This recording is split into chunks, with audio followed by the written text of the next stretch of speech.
ये कहानी शुरू होती है एक पुराने समय से, जब घने जंगलों के बीच एक छोटा सा गांव बसा हुआ था। गांव का नाम था नवगढ़।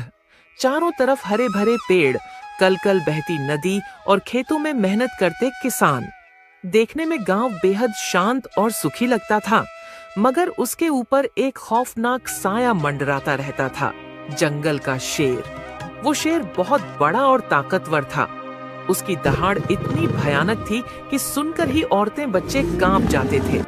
गांव वाले कहते थे, ये शेर इंसानों का मांस चख चुका है, अब इसका लालच कभी खत्म नहीं होगा। हर दूसरे तीसरे दिन कोई न कोई चरवाहा, लकड़हारा या खेत में काम करने वाला आदमी जंगल से गायब हो जाता। लोग मान चुके थे कि ये शेर उनकी मौत का देवता है। गांव में एक डर का माहौल था। सूरज ढलते ही सब अपने घरों के दरवाजे बंद कर लेते। कोई जंगल की तरफ न जाता, और अगर जाना भी पड़ता तो हमेशा झुंड में जाते। उसी गांव में एक लकड़हारा आदर्श रहता था। वह दुबला पतला, साधारण कपड़े पहने, हाथ में कुल्हाड़ी लिए वो रोज जंगल में लकड़ी काटने जाता। लेकिन आदर्श बाकी गांव वालों से अलग था। वो शेर से डरता तो था, मगर उसका मानना था कि डर से अगर इंसान काम ही छोड़ दे तो जिंदगी कैसे चलेगी। उसकी पत्नी कई बार कहती, आदर्श, पागल हो गए हो क्या? सब लोग जंगल छोड़ चुके हैं और तुम रोज वहां चले जाते हो। अगर शेर ने देख लिया तो। यह सुनकर आदर्श मुस्कुरा देता और कहता, शेर ताकतवर तो है, लेकिन अक्ल नहीं लगा पाता, और जो इंसान दिमाग लगाता है उसे कोई जानवर हरा नहीं सकता। धीरे धीरे हालात इतने बिगड़े कि गांव के बुजुर्गों ने पंचायत बुलाई। सब लोग इकट्ठा हुए और बोले, अगर ऐसा ही चलता रहा तो पूरा गांव खाली हो जाएगा। हमें कोई रास्ता निकालना होगा।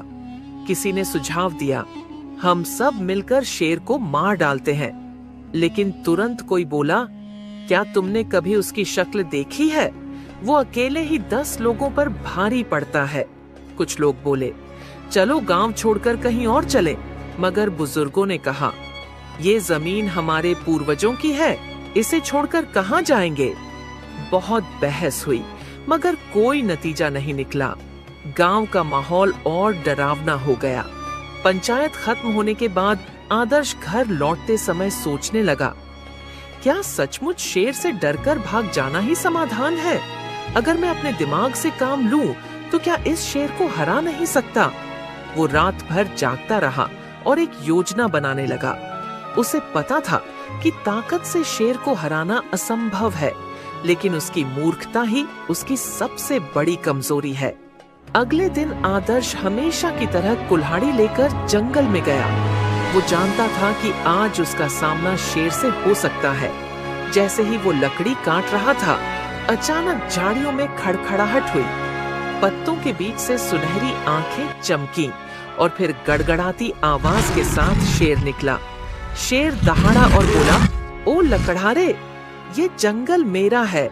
यहाँ की लकड़ी, यहाँ का शिकार सब मेरा है। तूने हिम्मत कैसे की मेरे इलाके में कदम रखने की? आदर्श का दिल जोर जोर से धड़क रहा था, मगर उसके चेहरे पर डर नहीं था। उसने गहरी सांस ली और बोला, महाराज, आप सही कह रहे हैं, ये जंगल आपका है। मैं तो बस एक गरीब आदमी हूँ, रोजगार के लिए यहाँ आता हूँ। लेकिन अगर आप चाहें तो मैं आपके लिए काम कर सकता हूँ। शेर चौंका और पूछा, काम? कैसा काम? आदर्श ने कहा, मैं रोज रोज शिकार पकड़कर आपको दे सकता हूँ। आपको खुद मेहनत करने की जरूरत नहीं होगी, बस आप मुझे छोड़ दें। शेर ने सोचा, ये इंसान डरपोक नहीं लगता, मगर अगर ये सच में मेरे लिए शिकार लाए तो मुझे मेहनत नहीं करनी पड़ेगी। उसने आंखें तरेरी और कहा, ठीक है लकड़हारे, अगर तूने रोज मुझे शिकार लाकर दिया तो मैं तुझे छोड़ दूंगा। लेकिन अगर एक दिन भी खाली हाथ आया तो तेरा मांस मेरा खाना होगा। आदर्श ने सिर झुकाकर हामी भर दी। उस पल से खेल शुरू हो चुका था। आदर्श घर लौटा तो उसकी पत्नी घबराई हुई थी। अरे राम, आज भी तू जंगल से सही सलामत लौट आया? सुना है शेर तुझे देख चुका है। आदर्श मुस्कुराकर बोला, हाँ देखा था, लेकिन मैंने उसे समझौता करने पर मजबूर कर दिया। पत्नी हैरान रह गई। शेर से भी कोई समझौता कर सकता है? आदर्श बोला, हाँ, अगर इंसान अपनी अक्ल से काम ले तो सब कर सकता है। अब आगे देखना, वही शेर मेरे जाल में फंसेगा। अगले दिन आदर्श ने सोचा, अगर मैं शेर को रोज इंसानी शिकार दूंगा तो गांव वाले मुझ पर शक करेंगे। मुझे ऐसा रास्ता निकालना होगा जिसमें शेर भी खुश रहे और गांव वाले भी बच जाएं। उसने शेर के लिए एक मोटी तगड़ी बकरी पकड़कर ले गया। शेर ने बकरी देखते ही दहाड़ लगाई। वाह लकड़हारे, तूने तो मजा दिला दिया, अब तू वाकई मेरा आदमी है। आदर्श ने हाथ जोड़कर कहा, महाराज, मैं तो बस आपकी सेवा कर रहा हूँ, लेकिन ध्यान रहे, असली ताकत सिर्फ आपके पास है। शेर गर्व से हंसा, सही कहा, जंगल का राजा मैं हूँ। तुझे मैं इसलिए छोड़ रहा हूँ क्योंकि तू मेरी सेवा करता है।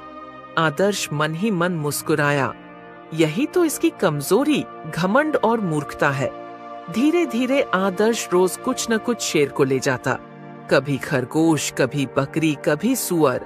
शेर मजे से खाता और आलस से पेड़ों के नीचे लेट जाता। गांव वाले यह देखकर हैरान थे। ये कैसे हो सकता है? जहां शेर के डर से कोई पास नहीं जाता, वहां आदर्श रोज जाता है और सही सलामत लौट आता है। कुछ लोग तो पीछे पीछे गए और देखा कि आदर्श सचमुच शेर को शिकार खिला रहा है। गांव में अफवाह फैल गई, आदर्श ने शेर से दोस्ती कर ली है। कहीं ऐसा न हो कि शेर को इंसान का स्वाद दिलाकर वो हम सबको ही खतरे में डाल दे। गांव की पंचायत में फिर चर्चा हुई।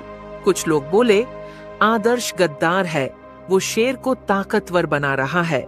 मगर कुछ समझदार बुजुर्ग बोले, नहीं, हमें जल्दीबाजी नहीं करनी चाहिए। हो सकता है आदर्श के मन में कोई चालाक योजना हो। एक शाम शेर आलस से डकार लेते हुए बोला, लकड़हारे, अब मैं इन छोटे मोटे जानवरों से ऊब गया हूँ। मुझे कुछ बड़ा चाहिए, कोई इंसान। आदर्श का दिल धक से रह गया, मगर उसने चेहरे पर डर नहीं आने दिया। वो बोला, महाराज, इंसान का मांस तो सबसे स्वादिष्ट होता है, लेकिन उसे लाना आसान नहीं। अगर आपने वादा किया कि मुझे नुकसान नहीं पहुंचाओगे, तो मैं इंसान का शिकार भी दिला सकता हूँ। शेर की आंखें चमक उठीं। सचमुच? अच्छा, तो फिर जल्दी से इंसान का इंतजाम कर। आदर्श ने मन ही मन सोचा, अब वक्त आ गया है इस मूर्ख शेर को फंसाने का। अगले दिन आदर्श गांव में आया और सबको इकट्ठा किया। उसने कहा, गांव वालों, शेर इंसानी मांस की मांग कर रहा है, लेकिन डरने की बात नहीं है। मैंने उसे समझा दिया है कि हमारे गांव का सबसे ताकतवर आदमी मैं हूँ। अगर उसने मुझे हरा लिया तो वो मुझे खा सकता है, और अगर मैं जीत गया तो शेर को गांव छोड़ना होगा। गांव वाले स्तब्ध रह गए। तू पागल हो गया है आदर्श? अकेला शेर से भिड़ेगा? आदर्श मुस्कुराया और बोला, चिंता मत करो, मैं बल से नहीं, दिमाग से लड़ूंगा, और यही उसकी हार होगी। शाम को आदर्श शेर के पास गया। महाराज, मैंने गांव वालों से बात की है। सब मानते हैं कि इंसानों में सबसे ताकतवर मैं हूँ। अगर आपको सचमुच इंसानी ताकत का स्वाद चखना है तो मुझे ही खाइए, लेकिन उससे पहले आपको मेरी ताकत का इम्तिहान लेना होगा। शेर हैरान रह गया। तू खुद को मेरा शिकार बना रहा है, और इम्तिहान कैसा? आदर्श ने रहस्यमय अंदाज में कहा, जंगल के बीच एक खाई है, वहां मैंने अपने सबसे बड़े दुश्मन को कैद करके रखा है। वो मेरे जैसा ही ताकतवर है। अगर आप उसे हरा दो, तभी आपको हक है मुझे खाने का। शेर की आंखों में लालच चमक उठा और वह बोला, ठीक है लकड़हारे, कल सुबह मुझे उस खाई तक ले चल, मैं तेरे दुश्मन को चीर फाड़ कर रख दूंगा। आदर्श मुस्कुराया और मन ही मन कहा, बस यही तो चाहता था मैं। सुबह का समय था। जंगल की हवा में अजीब सी ठंडक और सन्नाटा था। पक्षियों की चहचहाहट भी जैसे दब सी गई थी, मानो उन्हें भी पता हो कि आज जंगल में कुछ बड़ा होने वाला है। आदर्श अपनी कुल्हाड़ी कंधे पर लटकाए शेर के पास पहुंचा। शेर अधीर होकर इधर उधर टहल रहा था। उसने दहाड़ कर कहा, लकड़हारे, जल्दी चलो, मुझे उस ताकतवर दुश्मन से मिलवाओ। आदर्श ने सिर झुकाकर कहा, आइए महाराज, मैं आपको वहां तक ले चलता हूँ, लेकिन ध्यान रहे ये लड़ाई आसान नहीं होगी। दोनों धीरे धीरे जंगल के अंदर गहराई तक बढ़े। पेड़ों की ऊंचाई बढ़ती जा रही थी, धूप धीरे धीरे कम होती जा रही थी। जैसे जैसे वो खाई के पास पहुंचे, हवा ठंडी और डरावनी हो गई।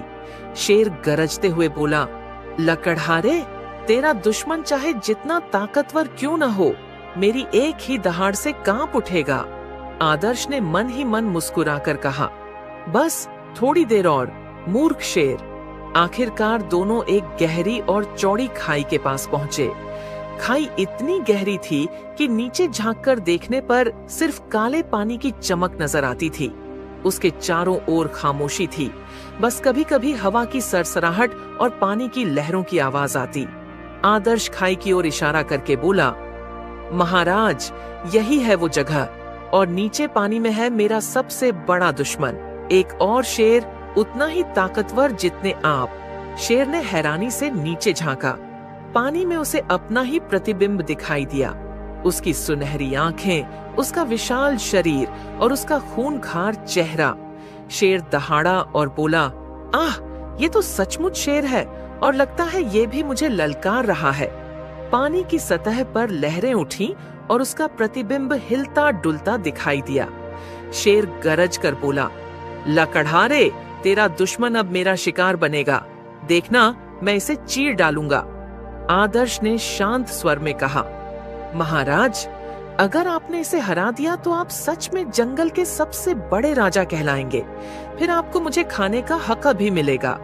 शेर ने छाती फुलाई और दहाड़ते हुए कहा, हाँ, मैं साबित कर दूंगा कि जंगल में मेरा कोई मुकाबला नहीं। वो उछलने के लिए पीछे हटा। उसके पंजों से मिट्टी उड़ रही थी, आंखों में आग थी।